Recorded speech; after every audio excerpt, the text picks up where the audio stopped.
Natural hair colour కోసం చూస్తున్నారా? అయితే Anoos henna and black expert వాడండి. నమస్తే రమ్మగారు. నమస్తే జయ. నమస్తే రమ్మగారు. నమస్తే జయ. రమ్మగారు, మాయలు మంత్రాలు ఇలాంటి కథలు కూడా చెప్తూ ఉంటారు అప్పుడప్పుడు. ఇలాంటిది ఒకటి చెప్పండి అండి. ఒకటి కాదు రెండు చెప్తా. ఓ సూపర్. పూర్వంట కేశవుడు అని ఒక కుర్రాడు ఓ ఊళ్ళో ఉండేవాడు. అయితే పాపం వీడు కొంచెం చాలా సాధారణమైన కుటుంబీకుడు, పెద్దగా ముందు వెనక ఎవరు లేరు. ఏదైనా వ్యాపార ఊళ్ళకి వెళ్ళి ఏమైనా సంపాదించుకుంటామని వాళ్ళ ఊరు నుంచి ఒక నౌక, వాళ్ళ దగ్గర ఊళ్ళో ఉన్న ఒక ఓడరేవు నుంచి ఒక నౌక బయలుదేరుతుంటే ఆ నౌక ఎక్కాడు. వీడు కొంచెం టెంపరీ వాడు. ఇప్పుడు ఒంటరి వాళ్ళు అనుకో ఏం చేస్తారు, వాళ్ళు ఆ ఊళ్ళోనే ఏదైనా చూసుకుంటారు. ఎక్కడికో వెళ్ళిపోయి సంపాదించుకురావాలన్న ఊహ ఉందంటే వాడు సాహసి కదా, అంతేగా. ఎంతో కొంత ఉత్సాహం ఉంది వాడికి.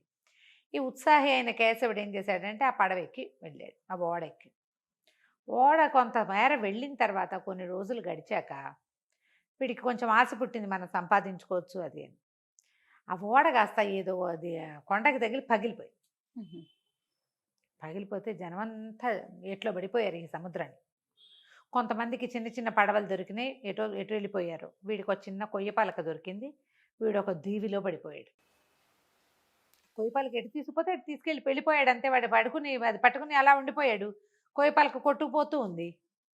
ఆ కొట్టుకుపోయి ఒక దీవి లాంటి ప్రాంతానికి చేరాడు. చేరిన తర్వాత వీడికి ఏమర్థమైంది, ఎవ్వరు చేరల తన దప్ప. ఆకలి దహించుకుపోతోంది. ఆ సముద్రపు నీళ్ళు ఎందుకు తాగడానికి పనికిరావు. అయితే వీడు గమనించింది ఏంటంటే ఆ మొత్తం దీవి నిండా మా కొబ్బరి చెట్లు ఉన్నాయి, మనుష్య సంచారం ఏమీ లేదు.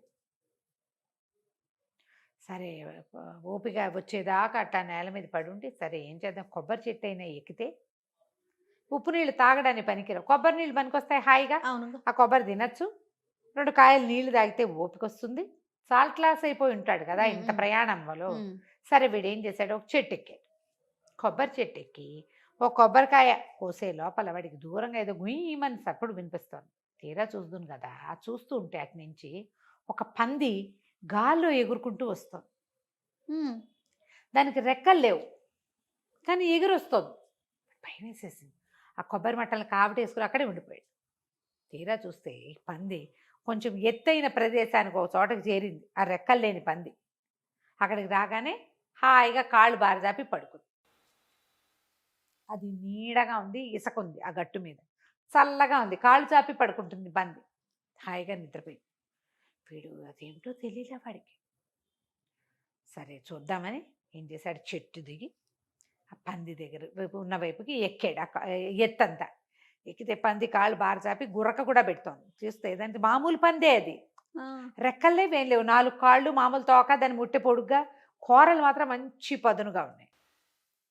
దాని పక్కన ఒక ఇంతలావు వజ్రం కనపడింది వాడికి. ఇంత రాయి దగదగ అంటుంది, వజ్రం గుర్తుపడతాడు వీడు. దాని మీదేనా? దాని పక్కన వజ్రం పక్కన పెట్టుకుని పడుకుంది అది. ఓకే. వీడు ఏం చేశాడు, అటు ఇటు చూశాడు, పంది కదలటల్లా. ఆ వజ్రం దేనికైనా ఉపయోగపడుతుంది, ఒకవేళ నా బతుకు బాగుండి ఇక్కడి నుంచి బయటపడితే నా బతుకంతాకి ఇది సరిపోతుంది అంతే అని ఆలోచించుకుని ఆ వజ్రాన్ని తీసుకున్నాడు. తీసుకునేసరికల్లా తీసుకుని కింద ఉంటే పంది వచ్చేస్తుందేమండి, కొబ్బరి చెట్టు ఎక్కి కూర్చున్నాడు.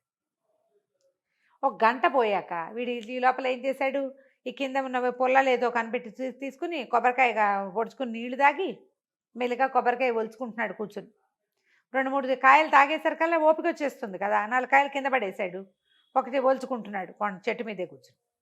ఒక గంటన్నర పోయిన తర్వాత పంది లేచి అటు ఇటు చూస్తుంది, నా వజ్రం అని వెతుక్కుంటుంది. అది దానికి తెలిసిపోయింది వీడు ఎవడో పట్టేసుకున్నాడని.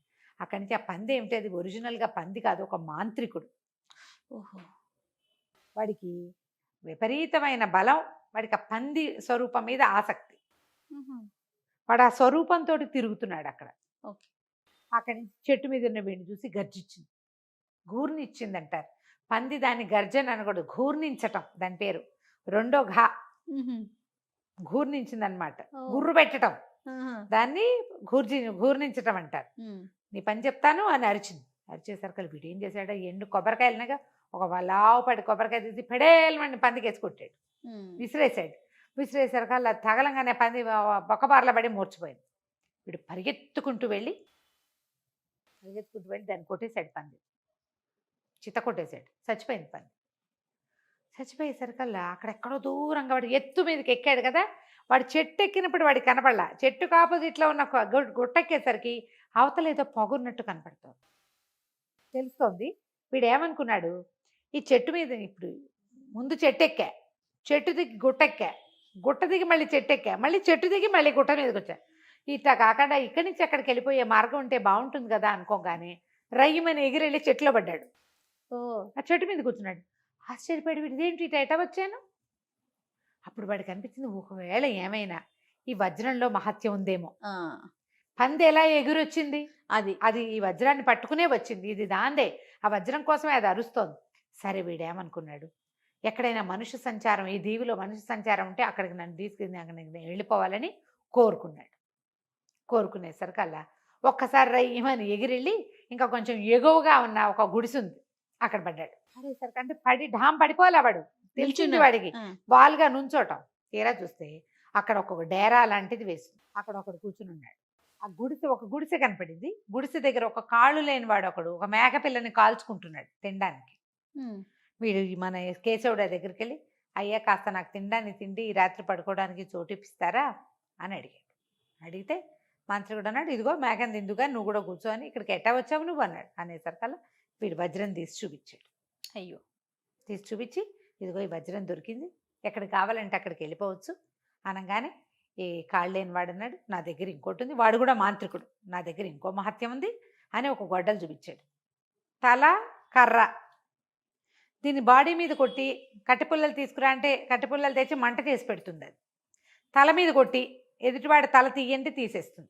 మహిమగల గొడ్డలి, నా గొడ్డలు నువ్వు తీసుకుని నీ వజ్రం నాకు ఇవ్వు, ఎక్కడికైనా వెళ్ళటానికి నాకు కాళ్ళు లేవు, వజ్రం ఉందనుకో కాళ్ళ హాయిగా వెళ్ళిపోతాను నేను అనేసరికల్లా సరేనన్నాడు కేశవుడు. కాకపోతే వాడి మేక మాంసం తింటూ ఉంటే వీడికి అనిపించింది, ఈ కాళ్ళు లేనివాడు అందితే తన్ని కూడా కాల్చుకు తింటాడు అనిపించేసింది. ఉమ్, వాడు చూపు బాగుంట్లా, వీడు గ్రహించాడు. వీడు గ్రహించాడు. సరే ఈ మారకం మాట వచ్చేసరికల్లా సరే ఏమన్నాడు, అలాగే ఇవ్వని ఆ వజ్రం ఈ చేత్తో ఇస్తున్నట్టు ఇచ్చి ఈ గొడ్డలు చేత్తోకి తీసుకున్నాడు. తీసుకుని ఏమన్నాడు, దాని తల మీద కొట్టి వీడి తల తీసేయి అని చెప్పాడు. వెంటనే గొడ్డలు ఎవడి చేతిలో ఉంటే వాడి మాట వింటుంది. ఈ గొడ్డలు రయ్యమని పోయి ఆ కాళ్ళు లేకుండా కూర్చుని ఉన్నాడు కదా మాంత్రికుడు, వాడి మెడ కట్ చేసేసి వీడు అమ్మయ్య అనుకుని ఆ గొడ్డలి ఈ వజ్రం, కాకపోతే వీడి దగ్గర వజ్రం ఉన్నప్పుడు వీడు వెనక్కి వెళ్ళిపోవచ్చు, ఉమ్, వీడు ఇంటికి వెళ్ళిపోవాలని కోరుకోవచ్చు. కాకపోతే వాడికి ఆశ ఏంటంటే మనకు వజ్రం దొరికిందంటే ఇంకేమైనా దొరుకుతుందేమోనని ఉన్నాడు ఇక్కడ.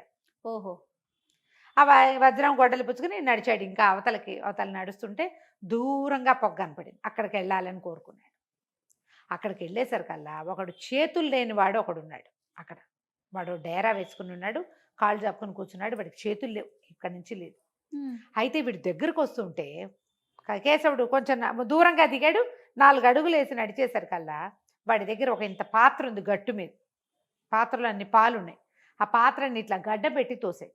ఉమ్, తోసేసరికల్లా ఆ పాత్ర దొర్లి బోర్లా పడి అందులో ఉన్న పాలు కింద పడి ఇక పెద్ద ప్రవాహం అయిపోయింది. అది ఎటా అయిందంటే ఆ గుడిసె డేరా ఆ కాళ్ళు లేకుండా కూర్చున్నవాడు తప్ప మిగిలిందంతా మునిగిపోయేంత ప్రవాహం వచ్చేసింది.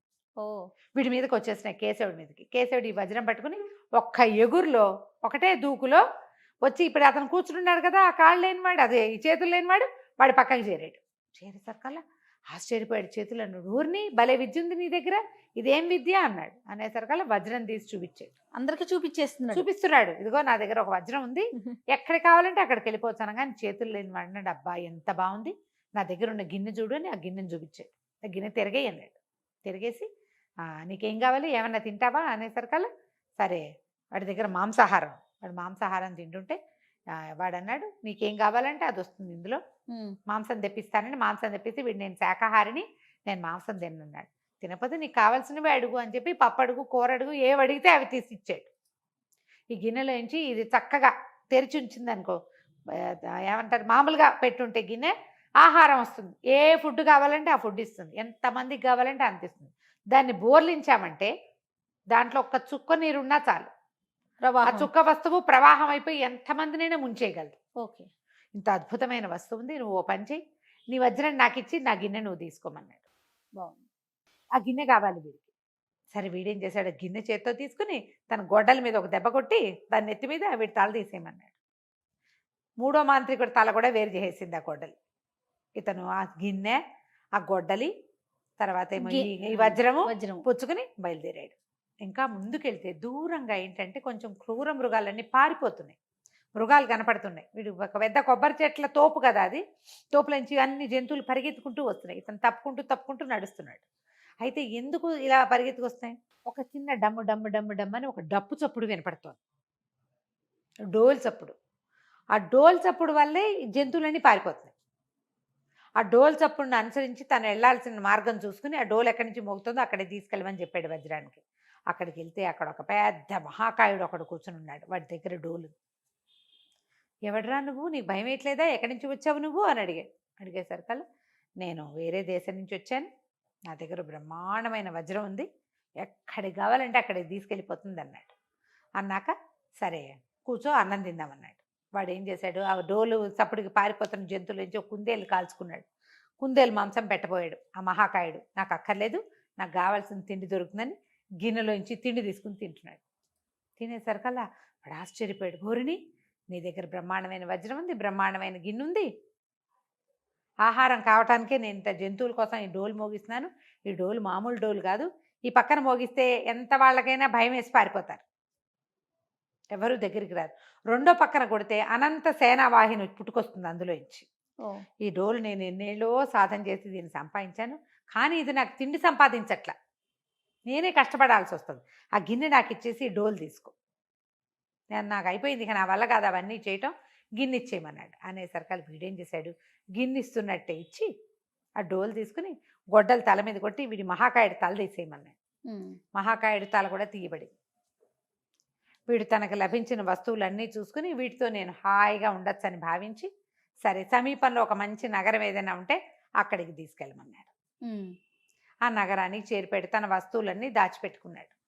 వాటిని ఏమి కదపకుండా ఉంచుకున్నాడు. అయితే ఆ ఊళ్ళో ఏంటంటే ఆ రాజు మంచివాడు కాదు, తన ప్రజల్నే పీడించేవాడు. మామూలుగా ఏం చేస్తారు, ప్రజల్ని బాగా చూసుకుని చుట్టుపక్కల ఊళ్ళ మీద పడతారు రాజులు.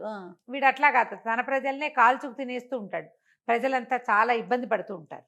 ఊళ్ళోకి ఎవడైనా కొత్తవాడు వస్తే వాడి దగ్గర ఉన్న వస్తువులన్నీ సైనికులు ఓడలాక్కుని రాజుగారికి అప్పచెప్తారు. ఓహో, గందరగోళంగా ఉందన్నమాట. ఉండేసరికల్లా సరే ఇతని దగ్గర ఒక వజ్రం ఉందని సైనికులు కనిపెట్టి రాజుగారికి ఇన్ఫామ్ చేశారు. ఇట్లా ఒక బాధ వాటసారి వచ్చాడు. ఇప్పుడు గిన్నె, డోలు, గొడ్డలి ఎవరికి ఆసక్తి కలిగించవు, వజ్రం ఆసక్తిగా ఉంటుంది. దాంతో రాజు వచ్చాడు, నా వజ్రం నాకు ఇవ్వమని అనగానే రాజుని వీడేం చేశాడు, వెంటనే తన శక్తి ప్రయోగించడం మొదలుపెట్టాడు అనమాట. రాజు ఏం చేశాడు, అంత దూరం దగ్గర దాకా రాకుండా దూరంగా ఉండి ఓ 12 మంది సైనికులు పంపించాడు. వీడి దగ్గర నుంచి వస్తువులు లాక్కోండి అని. వీడు గొడ్డల మీద కొట్టి వీళ్ళందరి తలలో తీయించేశాడు. మళ్ళీ రాజు కబురు వెళ్ళింది, వీడు గండరు అందరిని చంపేస్తున్నాడు అని. రాజుగారు బోల్డ్ అంత సేనని పంపిస్తే వీడేం చేశాడు, ఆ గిన్నెలో చారడి నీళ్లు పోసి ఆ గిన్నె బోర్లు ఇచ్చాడు. మొత్తం మునిగిపోయారు, మొత్తం అంతా కొట్టుకుపోయింది, సేన అంతా కొట్టుకుపోయింది, ఎవరు మిగలలేదు అక్కడ. రాజుగారు వచ్చాడు. చివరికి రాజుగారు వస్తే గొడ్డలు ప్రయోగించాడు, వీడు తీసే ఈయన తలని. రాజుగారి తల తీయబడింది. ప్రజలంతా సంతోషించారు. హాయిగా రాజు వెళ్ళిపోయాడు, బాగానే ఉంది. ఇప్పుడు రాజు ఎవడు రాజు తల తీశాడో వాడే రాజు. కాకపోతే వీడిని తీసుకెళ్ళి ఆందోళనకాలు మనం పల్లకి ఎక్కించి తీసుకుపోయారు. కానీ మనకు సైన్యం లేదండి, సైన్యం అంతా మీరు సృష్టించిన దాంట్లో కొట్టుకుపోయింది, ఇప్పుడు మనకు సైన్యం ఎలాగా అనేసరికలు ఇతను ఏమన్నాడంటే దానికి ఏం భయం లేదని ఆ డోలుకి రెండో పక్కన కొడితే 1,00,000 మంది సైన్యం వచ్చారు. వీళ్ళే మన సైన్యం, వీళ్ళ తిండి కూడా మనకు వచ్చిన ఇబ్బంది ఏమీ లేదని తన పాత్ర అన్నీ దాచిపెట్టుకుని తన వజ్రాన్ని తనే లోపల పెట్టేసుకుని ఆ దేశానికి రాజుగా ఉండటం మొదలుపెట్టాడు. ఎప్పుడు కావాలంటే అప్పుడు తిండి ఇవ్వగలిగేవాడు, ఎక్కడికి కావాలంటే అక్కడికి వెళ్ళిపోగలిగేవాడు. ప్రమాదం వస్తే ఎవరినైనా సరే తప్పించగలిగిన వాడు ఉన్నప్పుడు రాజుగా ఇంకా బాధ ఏముంది. కేశవుడిని ఆ నగరానికి రాజుని చేసుకుని ప్రజలంతా హాయిగా ఉన్నారు. కథకంచికి మనం ఇంటికి. చాలా విచిత్రంగా ఉంది రమ్మగారు. నమస్తే అండి. నమస్తే.